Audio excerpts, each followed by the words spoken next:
Intimacy and vulnerability are what make Anora tick, which is ironic considering this movie is all about a stripper who marries a Russian who wants nothing from her but sex. Will you marry me? Seriously? Seriously. 3 carats? What about 4?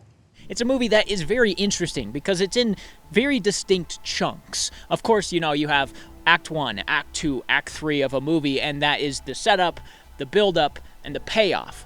But this one, while obviously it is set up just like this one is set up almost in chunks of what the movie is tonally. The first act of the movie, so about the first 40 minutes or so, is just debauchery. It's like watching The Wolf of Wall Street if Margot Robbie's character in that was the main character. You want to be my friend?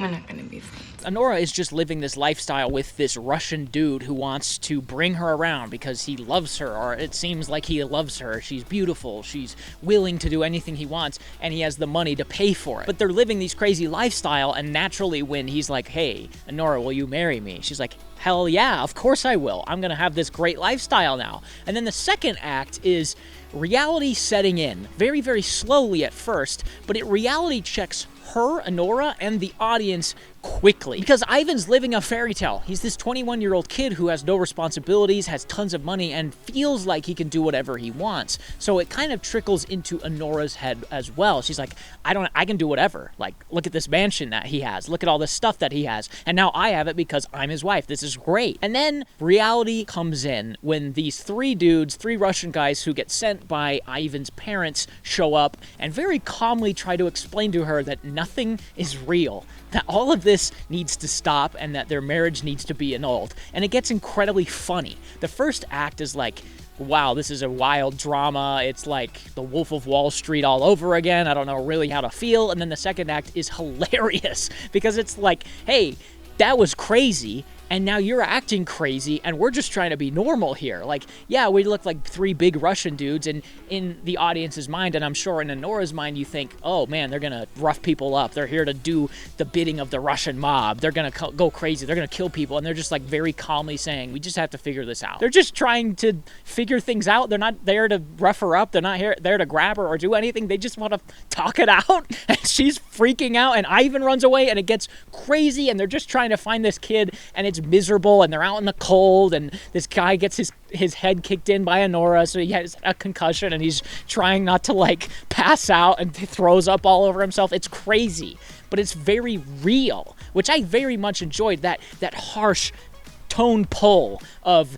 look at this is what the movie is, and no, this is actually what the movie is. It's real. This is the reality, and sorry. Which I love. The second act of this is one of the best theater experiences I've had in a long time. The crowd was eating it up. You go from this high to like, oh, okay, it's whatever. Haha, this is funny. Our expectations are flipped on their heads, and now it's like, oh no, this is a little too real for me. Oh.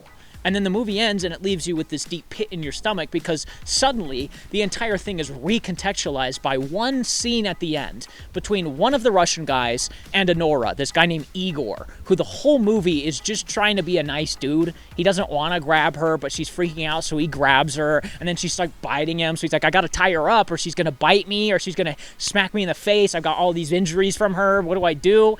And then slowly they kind of blossom into not a relationship, but something. And in the very last scene, they're in his car, snow's falling, and Anora is still doing her shtick of being loud and aggressive and berserk and telling people off, and suddenly it shifts. Suddenly she changes. Suddenly she's like facing directly at the camera, and she climbs on top of him and starts trying to have sex with him, and he doesn't say a word. And there's no music. There's no fanfare, there's nothing. It's very stark. It's one lockdown, long shot, very realistic color grade, which the first act didn't have at all. It was all ratcheted up to 11, and now we're clear down to 1. He just tries to kiss her while she's having sex with him, and she flips out. She starts hitting him, she starts going crazy. He still doesn't say a word. He grabs her arms, lets her calm down, and then she breaks down into hysterics, sobbing, and he just holds her as the credits roll. And it messed me up to a degree I can't even I can't even put into words. Like Cinderella. Yes, Cinderella. We are married. They're gonna have to accept that. It went from this kind of fun Wolf of Wall Street to a Three Stooges comedy to like, oh, no, this was a character study the entire time of Anora. The entire film, you're just watching, having a good time. Anora's freaking out. She's this Jersey girl. She's fighting back. She's very defensive, but she's strong, and she's beating these guys up, and it's great. You're like, oh, yeah, get them. And then at the end, it's like, oh, this was all a show. And she has no idea how to be vulnerable or intimate, and nobody has allowed her to be. It kicked me in the nuts. When Igor just holds her and she cries, I realized, looking back on the rest of the film, at no point was she afforded an opportunity to be emotional, to be intimate, to be vulnerable with someone.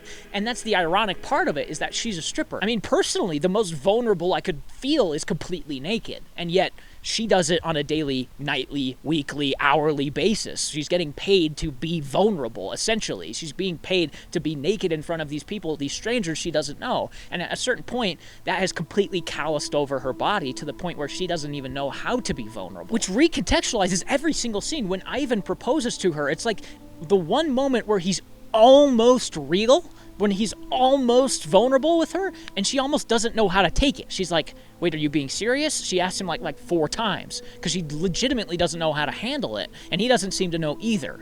And then they get married, and it's, well, back to La La Land. And then the scene when she's fighting back against these captors who aren't doing anything, but she feels like she's being attacked. She feels like she's being assaulted. She feels like the victim, but nothing's really happening to her, because she just doesn't know how to handle it. And there's a great sequence near the end when her and Igor are just sitting on a couch talking, and she's putting up all these defense mechanisms. He just wants to know what her name means. He's like, oh, I like Anora better than Annie. And she's like, well, what do you know? You suck, Igor, hunchback loser. And he's like, oh, Anora means this. And he's just very real with her. He's very normal.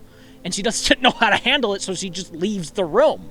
It's so interesting to look back on a film that's completely changed by one scene at the end. It's all about vulnerability and intimacy in an age where that's not required anymore, where people just legitimately don't know how to be like that. And that couldn't be any more clear than in the moments with her quote-unquote husband, Ivan, when they're just running around Las Vegas, going from club to club, getting more drunk by the second, absolutely offering nothing to each other or anyone else. In fact, you don't know anything about anybody in the first act, from Anora to Ivan to any of his friends. 15.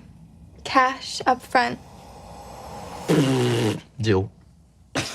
Conveniences that don't force people to do really anything except for just sit at home. You can legitimately sit at home and do everything now. You can go get your rocks off to a girl on Instagram you don't know, that you're not intimate with at all, and still get that experience of being intimate, sort of. And then you can have food delivered right to your house. You can get the experience of going out and getting takeout, sort of. And then you can even work from home. You can work remote, and you can get the experience of a work culture, sort of. But none of it's real. It's all just fabricated for your convenience to make you feel like things are real. And that's what this seems to be all about. Intimacy, reality, and vulnerability that is slowly being lost in a culture that doesn't allow you to be real anymore. And I loved that message, and it really affected me. I sat and just watched the credits dumbfounded for the entirety of the credits. I didn't know what to do. I didn't know what to say. I just sat there while people slowly trickled out. It was like bone-chilling silence. And I loved it.